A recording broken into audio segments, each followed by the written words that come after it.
विद्यार्थी मित्रांनो, आता आपण मेटल्स आणि नॉन मेटल्स यांच्यातला डिफरन्स पाहणार आहोत. हा डिफरन्स फिजिकल प्रॉपर्टीज मधला असणार आहे. पहिली property physical state. Metals exist mainly in solid state. Almost सगळे मेटल्स सॉलिड स्टेटमध्ये आढळतात. गॅसियस स्टेटमध्ये कोणताच मेटल आढळून येत नाही. लिक्विड स्टेटमध्ये मात्र तुम्हाला दोन मेटल्स आढळून येतील. एक आहे मर्क्युरी, तो अगदी -39 डिग्री सेल्सिअस पर्यंत लिक्विड स्टेटमध्ये आढळू शकतो. त्याच्या खाली जर टेम्परेचर गेलं तर तो सॉलिड बनतो.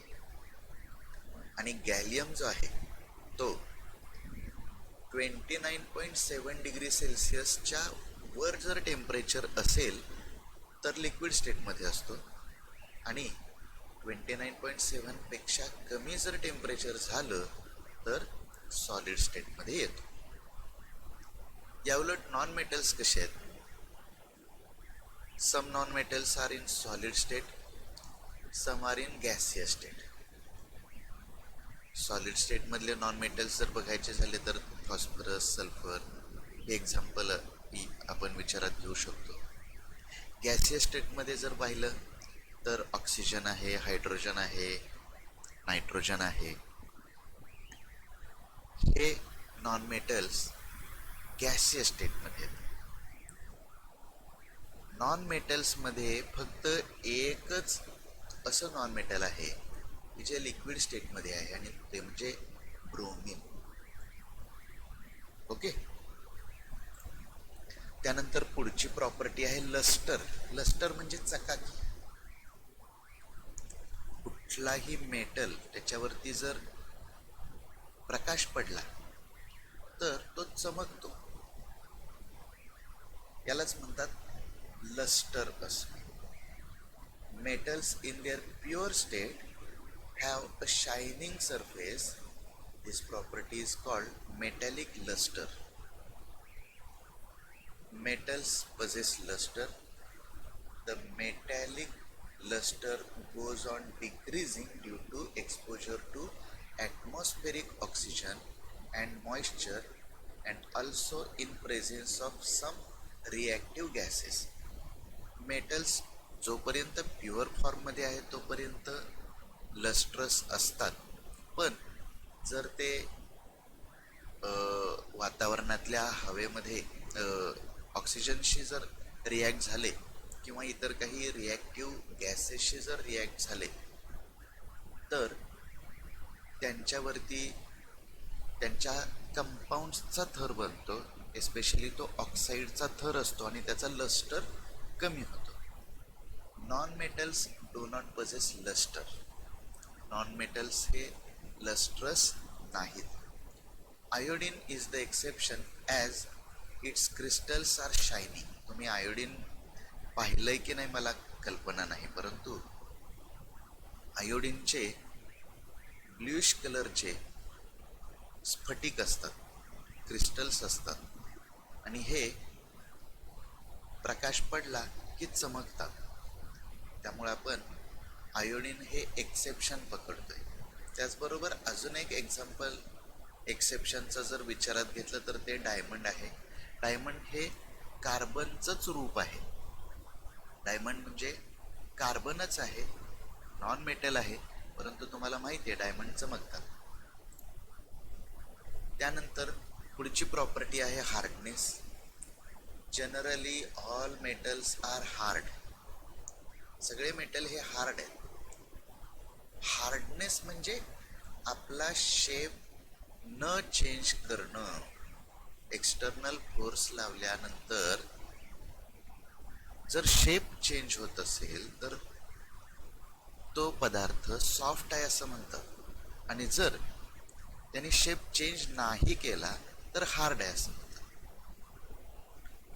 दगड जसं असतो किंवा काच ही हार्डनेसचे एक्झाम्पल आहे. आणि आपल्या अंगावरचं कापड म्हणजे कपडे घालतो ते सॉफ्ट असतं. सॉफ्ट म्हणजे त्यांचा शेप इझिली चेंज होतो म्हणून सॉफ्ट म्हणायचं. Generally, all metals are hard.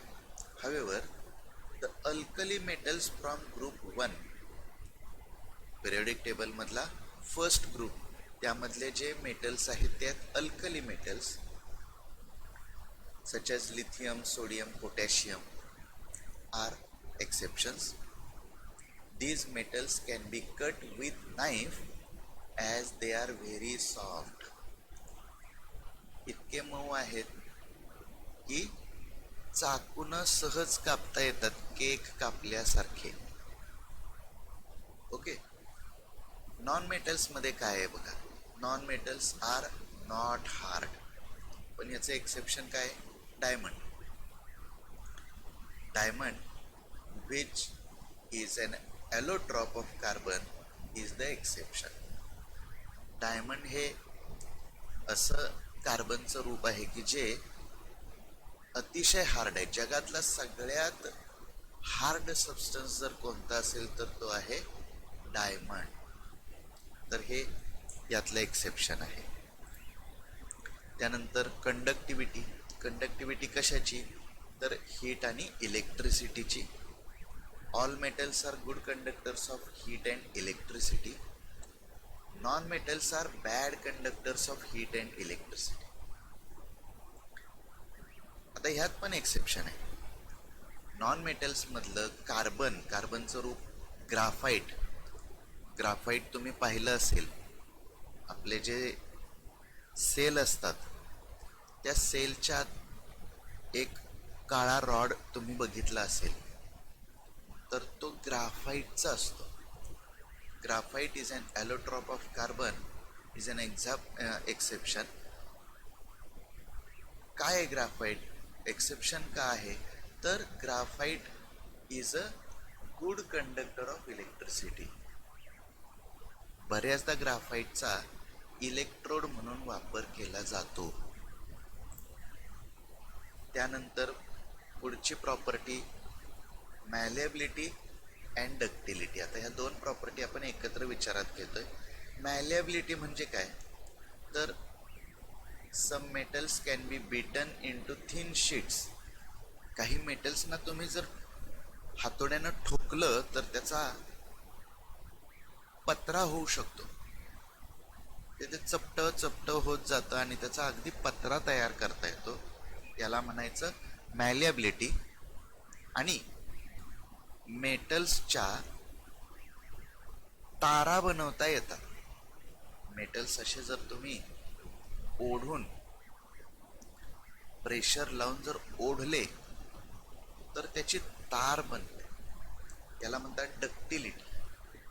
तर मेटल्स हे मॅलिएबल आणि डक्टाईल आहेत. नॉन मेटल्स हे मॅलिएबल आणि डक्टाईल नाहीत. त्यानंतरची प्रॉपर्टी आहे सोनोरिटी किंवा सोनरसनेस असंही म्हणतात. सोनोरिटी म्हणजे काय, तर एखाद्या धातूचा त्याच्यावरती जर काही आघात झाला तर त्याचा आवाज येतो. किचनमध्ये जर एखादं भांडं पडलं तर त्या भांड्याचा आवाज कसा येतो बघा. किंवा आपली स्कूल बेल, शाळेतली जी घंटा आहे ती वाजवल्यानंतर तिचा आवाज कसा घुमतो. मंदिरातली घंटा आवाज कसा येतो बघा. तर या आवाज निर्माण करण्याच्या मेटलच्या प्रॉपर्टीला सोनोरिटी म्हणतात. Metals are sonorous, non metals are not sonorous. त्यानंतर पुढची प्रॉपर्टी आहे मेल्टिंग पॉइंट आणि बॉइलिंग पॉइंटची. Metals have high melting and boiling points. मेटलचे मेल्टिंग पॉइंट आणि बॉइलिंग पॉइंट अतिशय हाय असतात. एक्झाम्पल जर बघितलं, tungsten metal has the highest melting point. 3422 degree Celsius एवढा मोठा मेल्टिंग पॉइंट टंगस्टनचा आहे. On the contrary, the melting and boiling points of the metals such as sodium, potassium, mercury, gallium are very low. ठीक आहे, exception आहेत. Sodium, potassium, mercury, gallium यांचे melting point अगदी कमी असतात. Gallium and caesium will melt if you keep them on your palm. Gallium आणि caesium हे असे मेटल्स आहेत की जे तुम्ही अगदी हातावरती नुसते ठेवले आपल्या हाताच्या तळव्यावरती तर ते आपल्या शरीराच्या हीटमुळं मेल्ट होतात. नॉन मेटल्स, सगळेच नॉन मेटल्स त्यांचे मेल्टिंग आणि बॉइलिंग पॉईंट्स कमी आहेत.